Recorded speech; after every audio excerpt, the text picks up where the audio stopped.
Welcome back to the Dangerous Woman podcast. I'm your host, Colleen Conlon, and today I'm bringing back in registered dietitian Hillary Ervin to talk about macronutrients. For the longest time, when I thought about doing something like trying to lose weight, I only counted calories. I didn't understand how macronutrients played a role in how we look, how we perform, and just how we feel overall. So we are going to do a deep dive into the topic today.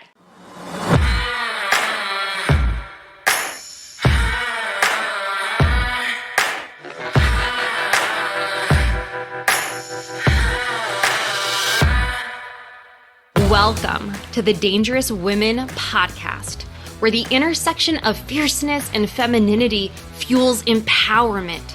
Our goal is to provide women with insights to unleash their power.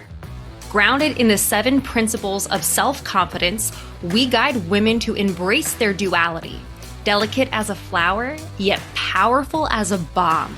I'm your host, Colleen Conlon, inviting you to join me as we explore topics on health and wellness, empowering you to embody the essence of your dangerous woman.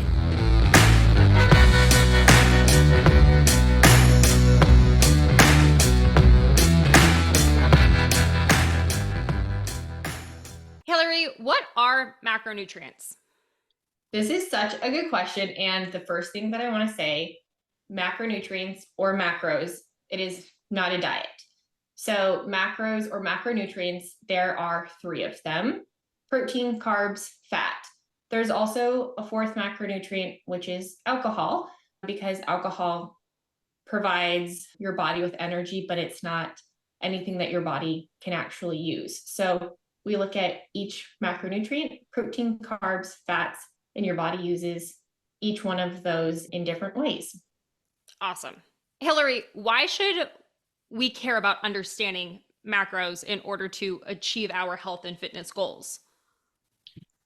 Understanding macros allows you to better understand your body, to know what works for you and what doesn't work. So when we look at each macronutrient, we know that each one of them has its own purpose, and they're all important, whether you are someone who strength trains, runs, swims, cycles, whatever type of activity you do. And even if you are not active, each one of them is still important. So when we understand what protein does, or what a protein is, or what a carb or fat is and what they do, then that helps us to build our plates and also create this baseline of understanding for meal building or snack building. And then we make adjustments or changes from there versus trying out a bunch of different things. We can use those kind of like foundational knowledge bits and parts on our plate to change things in a way that works for us. So basically, we're able to make informed choices. Awesome. And then would you say everybody should be aiming for the same macros? It sounds, based on your goals, based on you as a person, things are definitely going to vary. I don't know, do they vary like a tremendous amount? Are they a little bit more similar than some of us might think? Can you just discuss how that all fits in? That's a really great question, because everyone is so different, yet I would say there are some commonalities in terms of like the basics. So barring any health diagnosis where you maybe need to alter your diet, you're probably going to need protein. The amount that you have may vary based on your specific goals, whether that is a workout specific goal or maybe a body fat specific goal. So that is where they can vary, is based on your goals, also your food preferences. So what I like to think about is, hey, there might be a best amount of carbs, fats, proteins for you to have. But if you can't stick with the best amount, then that's not doable for you. So, Colleen, let's say that you prefer having foods that are higher in fat. That's what you really love. And then we look at your workouts. And let's say you're doing a lot of like endurance training in your kettlebell work. Then having a lot of fats might not be the best option because you want your carbohydrates to help with the fueling. It depends on you as a person, your preferences, your genetics, your goals, what you can afford. To be very honest, the cost is something to think about.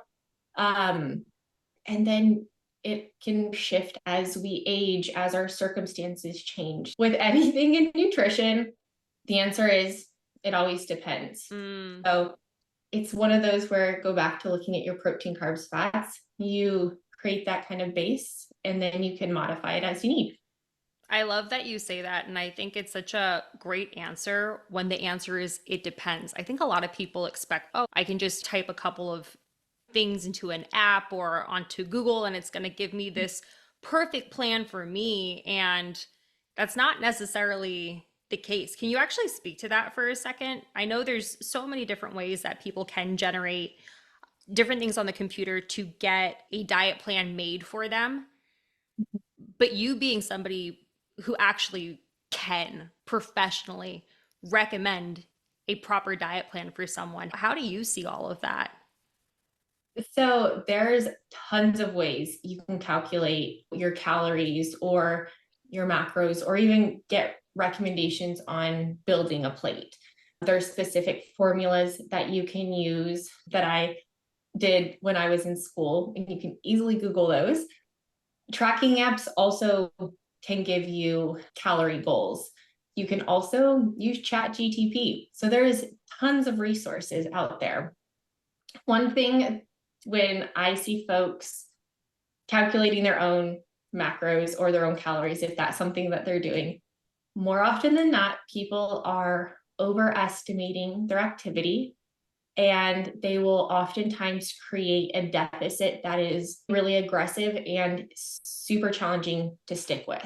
So I want to say it's almost human nature to want to do those things, because if we're doing a diet phase, we want to see progress.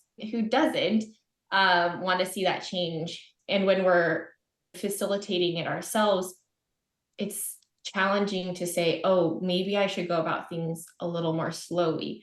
And that's where working with like myself or a dietitian or a really knowledgeable coach can be helpful, because we look at those formulas, but we also like to consider things such as, hey, like, what does your current intake look like? I would never want to say, let's say, Colleen, you came to me and you were eating 1,200 calories, and I gave you 2,500 calories to eat starting the next day.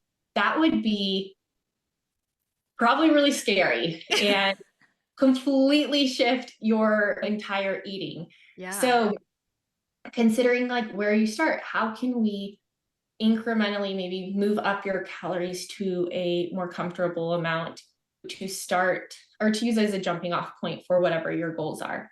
So taking that into consideration. Also, the formulas don't account for like real life things. Hey, can we make adjustments based on, do you have travel coming up? Do you have a stressful work event? And creating more leeway and flexibility. So I think that the equations and ChatGTP or the apps, they can give you an idea, but there's so much more to being able to adhere to values than just your activity, your age, height, weight. You have to look at your entire life. I've used those apps in the past before I started working with Hillary. And I know at the time, for me, it felt very much all or nothing mindset. Like, these are the numbers, there's no wiggle room. I have to do it or I'm going to fail. And a lot of times, yeah, I would fail on my own because I couldn't adhere to everything because life would happen. But that hasn't been the situation in working with Hillary. And not to say you need to work with Hillary, though she is totally the tits when it comes to nutrition. But to have somebody who really does see you as a person, sees your life, to be able to adapt everything is really helpful. Hillary, can you tell us, how do macros contribute to energy imbalance? How do they contribute to energy imbalance? Yeah.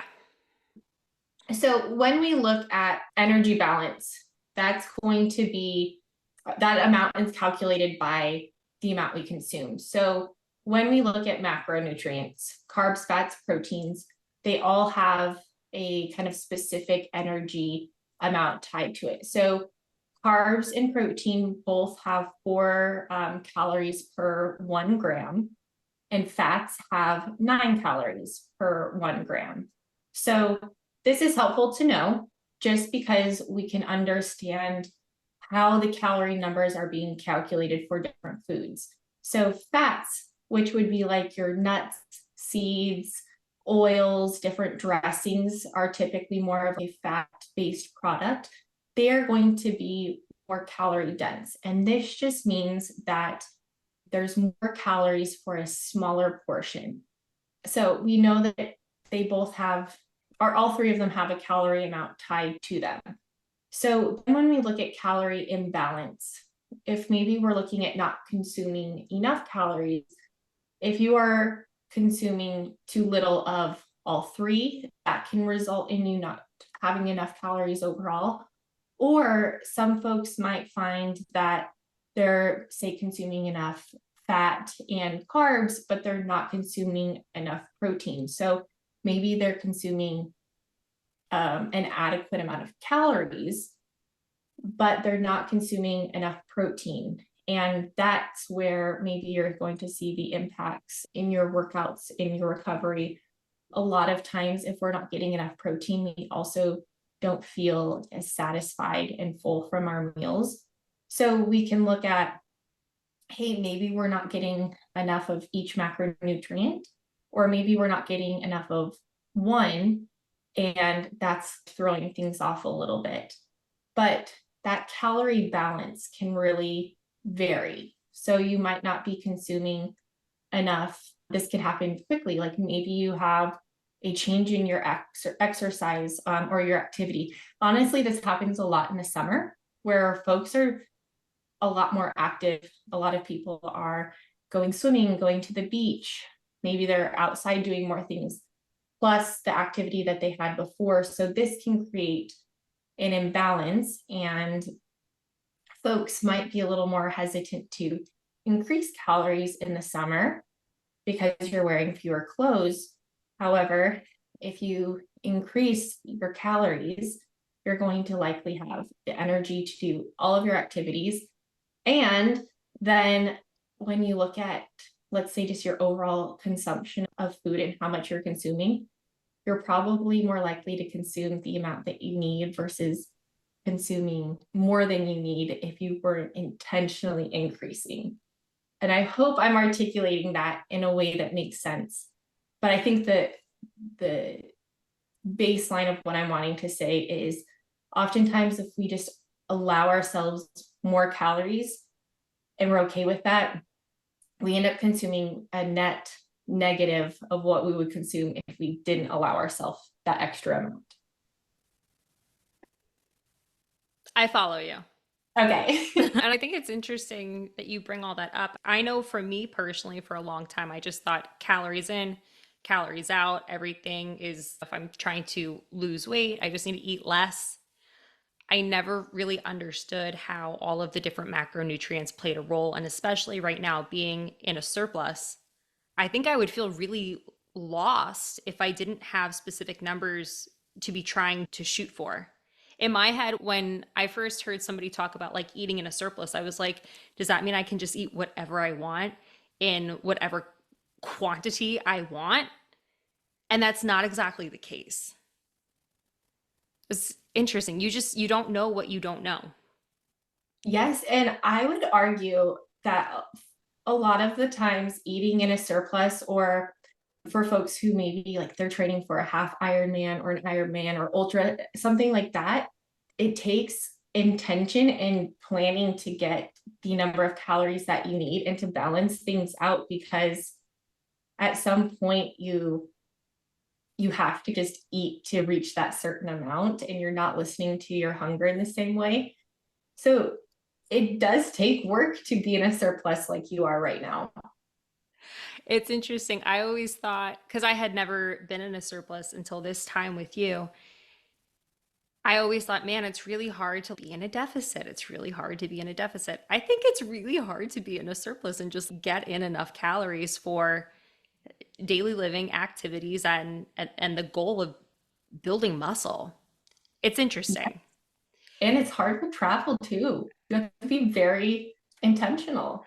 And Um, I would imagine for men, it's probably even harder and really expensive to bulk up. Like I'm just thinking about how many calories I'm consuming right now, how much protein I'm trying to get, and to think about somebody maybe twice my size trying to do it. That's a lot. yes, it is a lot. And I recall I worked with someone who was in a surplus, a male, and he was having a really difficult time getting enough calories in because you also feel full. So that was a conversation that we were having was how can I afford to be in this surplus and how do you do it? And I know we've talked about things like liquid calories or calorie dense foods, the toppings that you're using, like the flax or hemp. But yes, it can be really expensive and really challenging because you like you're eating all of the time, which is obviously vastly different from the experiences that we've done where you've been in a diet phase where it's the complete opposite.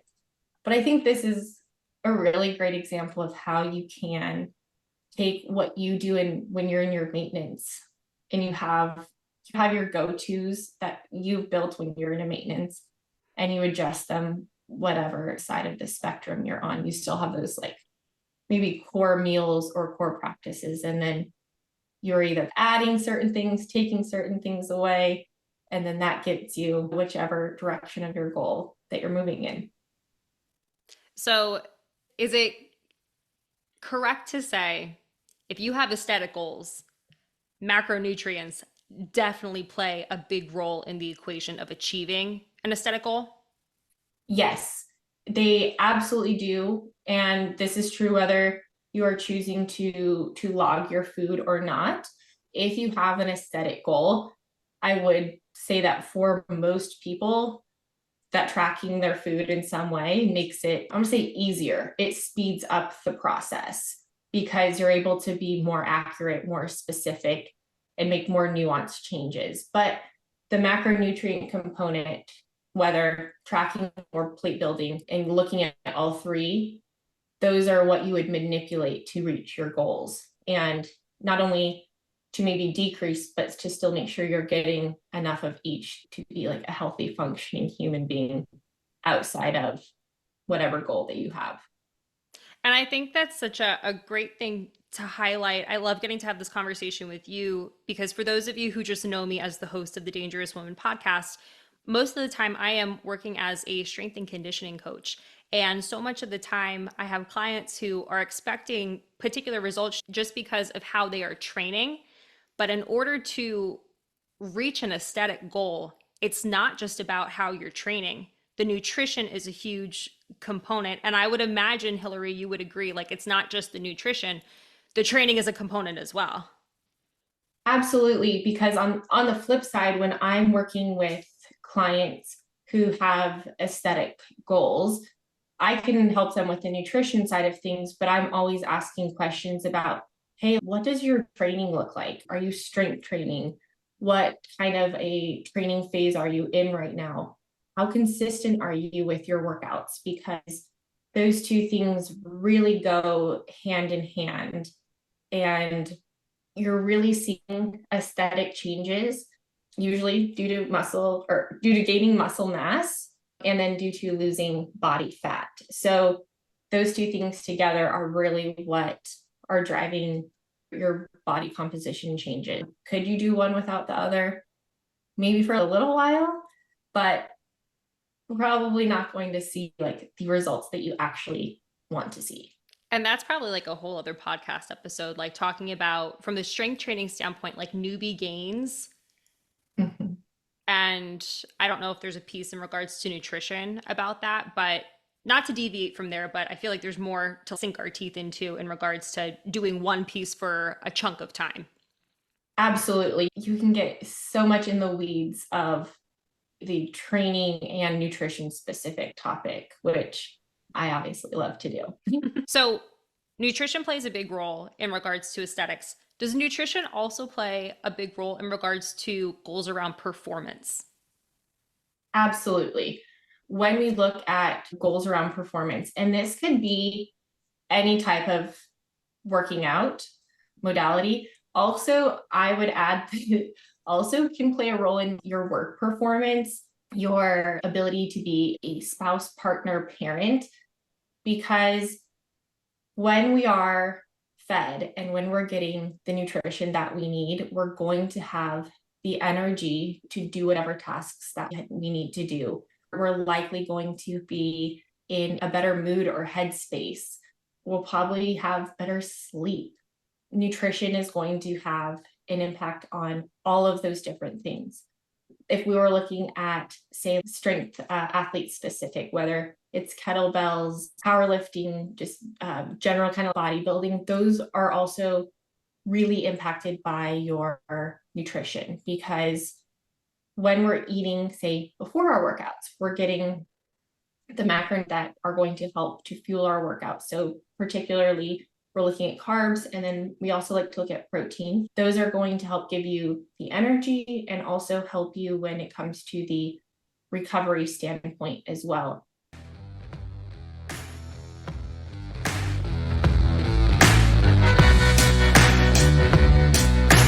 Kettlebell Catalyst, the exercise guide for women to build strength, lean muscle, and self-confidence to overcoming limiting beliefs, is a book I wrote for women to be empowered to get started with kettlebells.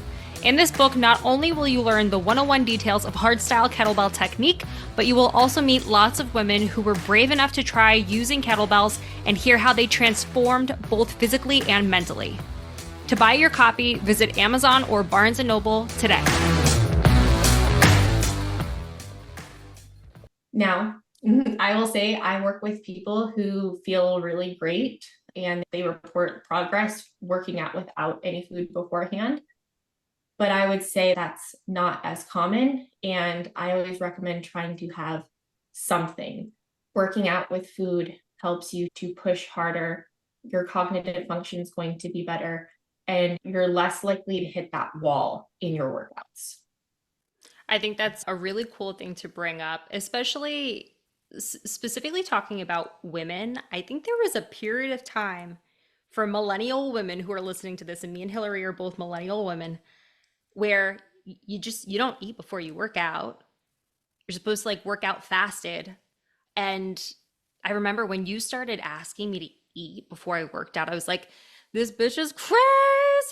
But it has made a huge impact. And there's been times where I think that pre-workout fuel has been like around like 20 grams. And then there's been other seasons where it's like up to 60 grams. And I feel unstoppable when I get that pre-workout fuel. It's so cool. And to anybody who's just thinking, I don't want to work out and eat, I don't want to eat before I work out, it makes me feel nauseous. You've been so cool in figuring out stuff that works. So I'm staying with my sister-in-law right now. And my brother-in-law was like, why are you eating Pop-Tarts before you work out? Pop-Tarts aren't healthy. Like, I thought you're a healthy person. And I was like, I have so much to say to you about that. But I'm eating the Pop-Tarts because of that. I might butcher this, Hillary, so I think I need your backup on this. But it's because of the simplicity of the carbs. They're really easy to digest, and it doesn't hurt my stomach. Exactly. When we look at eating before workouts, if you're eating closer to your workouts, a lot of the times you're going to be finding foods that are labeled like as unhealthy to be the ones that sit best in your stomach. Granted, there's some other options that maybe fall more into the healthy category, and I'm using air quotes here. But yes, the carbohydrates that are the simple carbohydrates, those are going to be really nice options to have before you work out, because we're not wanting fiber before. We don't want high fat before, because both of those things can make our stomachs feel like very uncomfortable and really upset. And so things like Pop-Tarts, dry cereal, Rice Krispie treats, those were super popular last summer. waiting for them to make a comeback.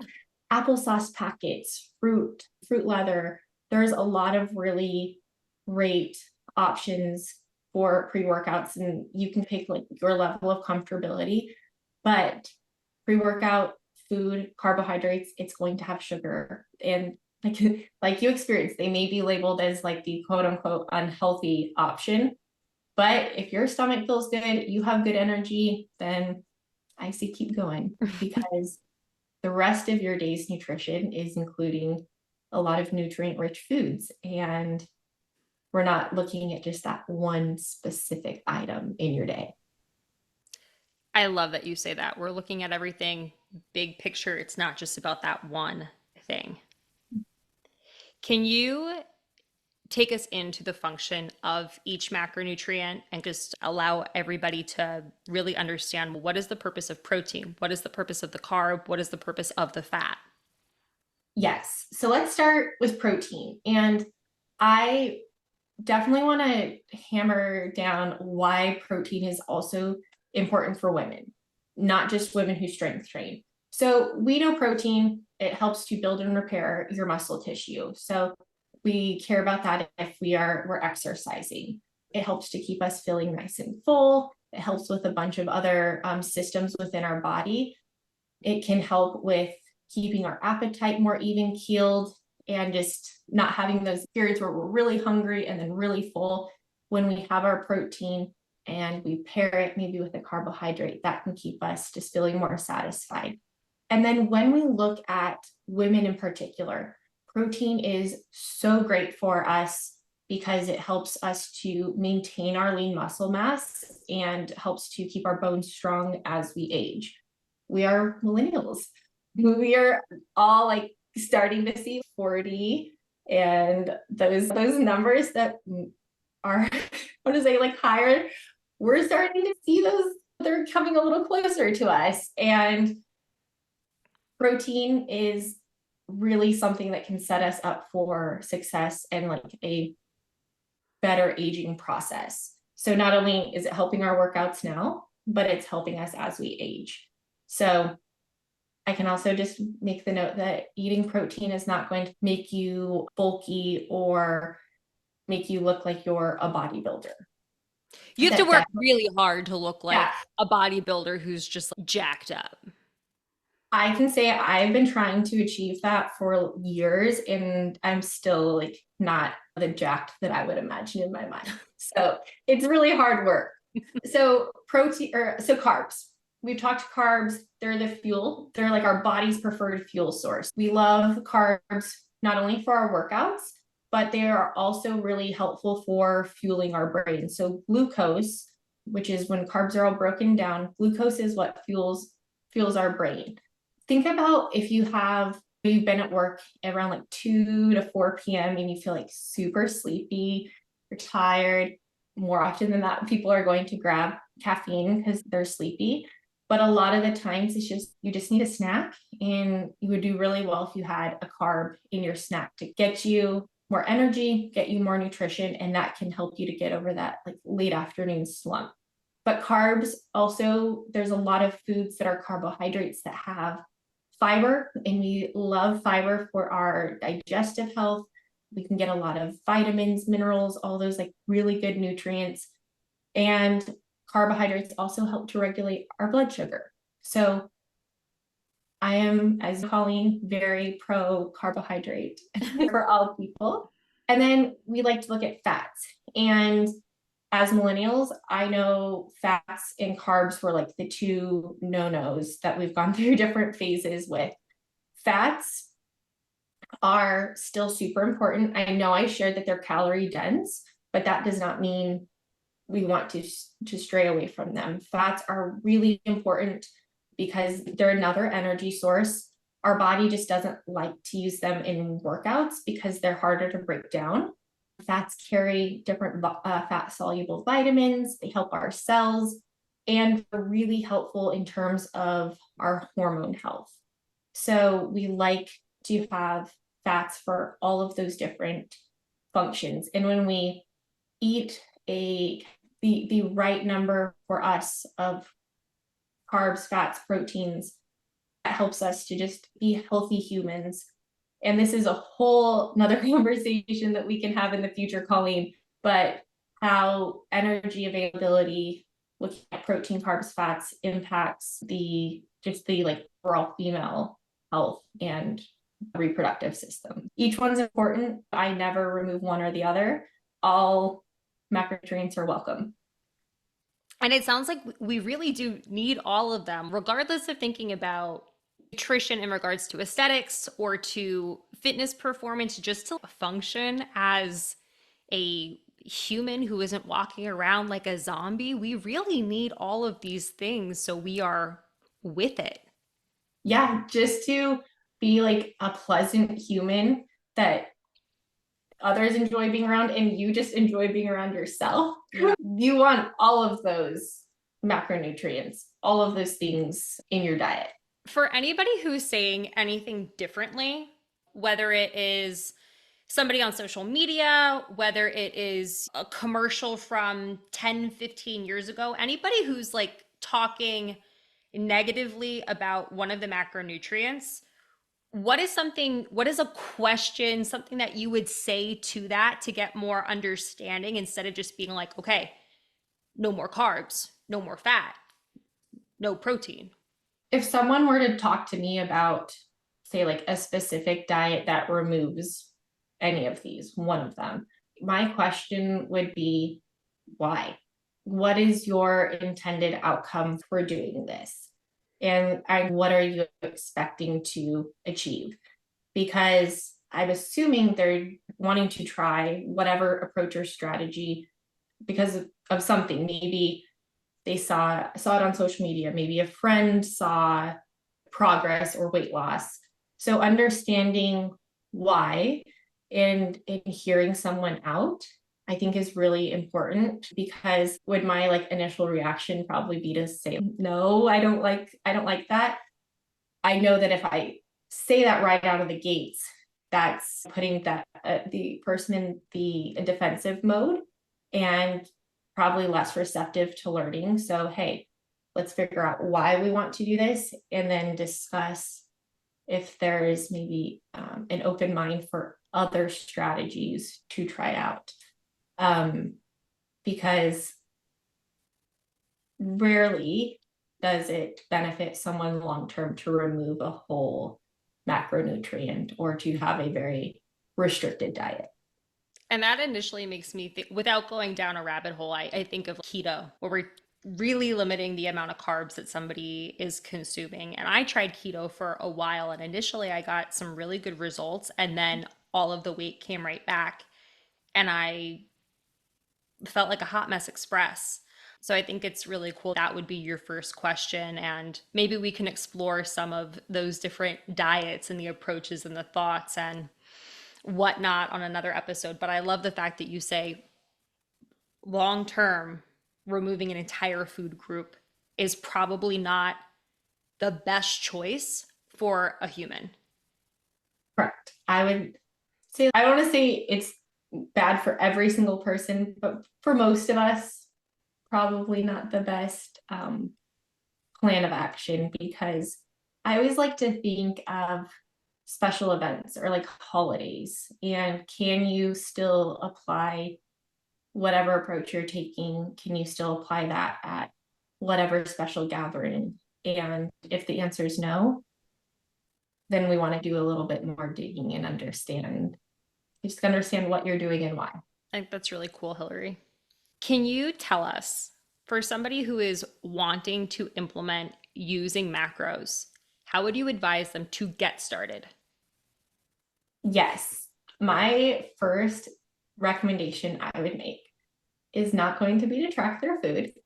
It's twofold. So the first thing that I would share is to initially just to gather awareness and bring awareness to what you're eating. And if you want to take note of that in an app, cool. But you can also use the notes on your phone or write it down. But I don't think that we can make change without understanding what we're doing. So whether you're gathering data for a few days or a week, just understanding what your day-to-day intake looks like. And that's gathering data without any judgment, or really trying not to change your eating, because the next thing we're looking to do is make changes based on what you're normally doing. And that's where I would say, hey, let's look at the different options for building your plate based on your activity. And when we look at building your plate, we're looking at including protein, carbs, and we like to look at veggies on the plate too, in varying amounts. You notice I didn't say fats, and that's just because with fats, we typically see them coming from like sauces, dressings, proteins, toppings. Utilizing that kind of different plate building strategy helps you to get some, I would say, some consistency with knowing what your portions look like. And that way you can repeat that and then observe how you're feeling. Look at what progress areas you're wanting to see, or areas you want to see progress in. And then when you have that like consistency there, you can make some changes. But you don't have to go right to tracking. You don't have to go right towards like very specific numbers. You can really start with seeing what your day-to-day intake looks like. And you might see, wow, I am really low on protein, or hey, I consistently am not eating lunch. Those things are bigger movers to look at before getting into very specific values. And that alone can make a lot of change and give you progress in the direction that you want. Is it right to say that we shouldn't be skipping meals? And again, I understand that there's always outliers to the equation, but for most of us, we benefit from having breakfast, lunch, dinner. Yes, I would say yes for most people, especially when we look at a common challenge that people share with me, and that is overeating, feeling like they're overeating at night or feeling out of control at night. And a lot of the times I see people say, I've been really like quote unquote good at breakfast. Maybe I ate like just a snack type of lunch. And then they'll share, like, I get home and I feel like I can't pump the brakes. Like I'm just a bottomless pit and I can't stop eating. And oftentimes, not all the time, but oftentimes, if we make sure we're having a nice breakfast, a balanced lunch, that midday snack, then when we get home, we're able to eat more slowly, eat intentionally, and check in with ourselves a lot better. So for most people, just eating relatively consistently over the course of the day does have a lot of benefits, from energy, digestion, and relationship with food as well. I think it's such a simple answer. And I think it's an answer a lot of people will hear and not necessarily think it's going to have that big of a change, but it will. I know exactly what you're talking about. That used to be me. And then eating consistently, hitting all of these different macros. And I am somebody who reached out to Hillary. Hillary does do macro work for me, so I know what to hit. It's so much easier than just coming back home, being that bottomless pit. I think there's a lot that goes into that as well, whether it's I'm truly hungry or I'm eating to fill a void because of something that's going on at work or in relationships or all this different stuff that comes up for us. But it seems like from everything that you've shared, a lot of this is science. Yeah. And of course, there's always outliers, and there's some of us who have unique medical conditions and whatnot. But for the most part, if we're able to follow this stuff and feel good, because we're looking to feel good, right? We're looking to perform well, we're looking to feel good, we're looking to hit all of these positive goals. With this kind of science, it's possible for all of that to happen so long as we're showing up, we're eating the right foods, and we're getting enough of them. Is that correct? Yes, if we are, let's say we're hitting all of those nutrition things, that at least if it's not moving us forward, right? At least we know, hey, like I'm covering these bases, and maybe there's something else I need to look into health wise. But when it comes to the science behind things, I was nodding my head with you, because when we look at like social media, there's so many absolutes, and with science, there's I would say very few, like absolutely certain, positive, no exceptions. That's a rarity. And we're able to take the science information and couple it with the individual. And then you do such a great job talking about these other things, but talking about obviously fitness, therapy, like mental health, and looking at all of those factors coming into play when we're working towards that goal. Is there anything you would like to add to this episode before we start to tie things up? Yes, I want to add, and this kind of plays off of your last question, and that is we can look at our protein, carbs, fats, and we can look at our activity levels and stress and sleep. And one thing I think is still important to remember is that there's all of those factors, and then sometimes there are specific things in like our genetics or just like us as a person that can make seeing progress, whatever that is, really challenging. And that's where we look at, hey, it's not always as simple as do more or eat more, eat less, exercise more. And tying everything back in is we can use these nutrition foundations as, kind of that groundwork, and then see, hey, I'm doing all of these things. What's going on that's not moving me forward? So I think that's really important to know, because sometimes we do all the things and then we don't see the outcome that we want. And if that happens, then we know there's other avenues we can go on. We don't need to like try a new diet or to work out more or to do something really extreme. Maybe it's using another professional to help. So that's the last thing that I want to share.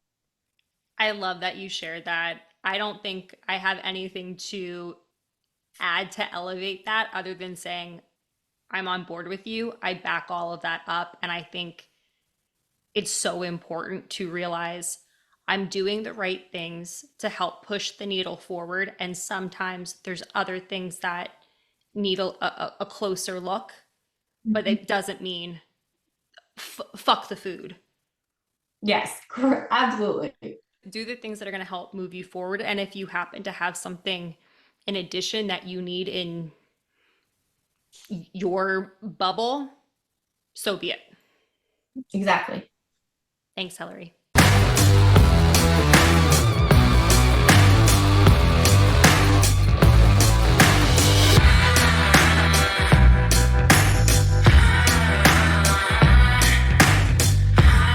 Thank you for listening to the Dangerous Women podcast. If you had any groundbreaking takeaways from today's episode, please tag us on social at the Dangerous Women podcast.